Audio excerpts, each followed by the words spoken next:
deep dialogue, critical thinking need to be expanded by complementary cooperation. We all need to foster these three virtues, not only among religions, but also with the culture-shaping institutions of society: business, science, education, law, medicine, art, communications, government, diplomacy.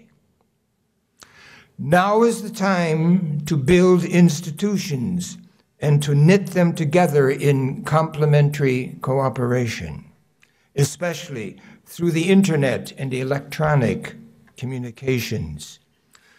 We can no longer be satisfied with arithmetic expansion, adding another 5,000 to the 5,000 we already have.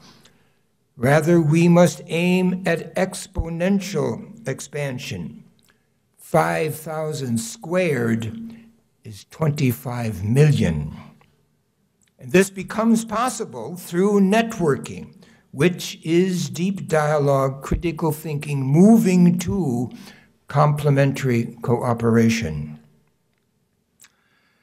I look upon my past life not as bringing closure, but rather as a launching pad for institutional liftoff. The first 45 years of JES and the 30 years of the Dialogue Institute were supported largely by my personal and pro bono efforts of friends.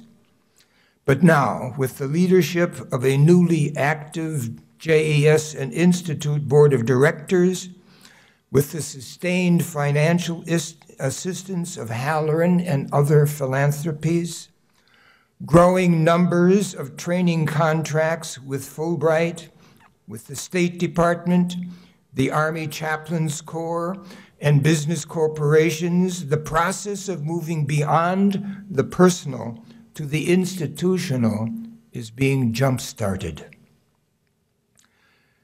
The Dialogue Institute has already been transformed by the addition full-time of the experience, vision, and energy, as you've seen, of Dr. Russell Wyman and Dr. Julie Sheets-Willard, plus 3 interns, Angela Ilyich, Per Falland, and Rebecca Mays, working for the Dialogue Institute while studying for their doctorates in interreligious dialogue. The journal has expanded its book publishing efforts. You've seen one out here in the lobby. And soon will be further energized with the vision and energy of a new editor-professor. We are planning a women's leadership training program with a dozen, listen to this, Jewish, Christian, and Muslim Israeli women here. A training of Saudi university professors in interreligious dialogue here. Training in interreligious dialogue, senior U.S. Army chaplains and team leaders of brigades about to deploy to Afghanistan and Iraq. More diversity religious training for corporations like PricewaterhouseCoopers. More State Department-sponsored training in interreligious dialogue of Fulbright scholars. And international conference in Hong Kong linking the Abrahamic and Asian religions with global business. It is with such talent, plans, and visionary leadership exemplified by Harry Halloran that no longer just I and friends, but the institution of the Journal of Ecumenical Studies Dialogue Institute, linked in complementary cooperation with others, looks to the future. Let me speak as a Christian theologian for a moment, quoting the Jew, St. Paul. Now is the time of salvation. This is the kairos, the Greek New Testament term for the right time to expand deep dialogue, critical thinking, and develop complementary cooperation, which is why we need to expand the Journal of Ecumenical Studies and the Dialogue Institute.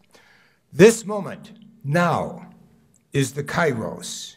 If we do not grasp the kairos, it may slip away into a worse tohu vavohu, chaos.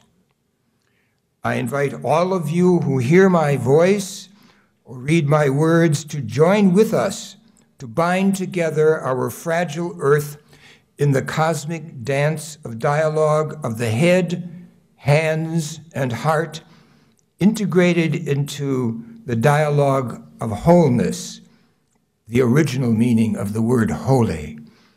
We together, in deep dialogue, critical thinking, complementary cooperation, must seize the moment.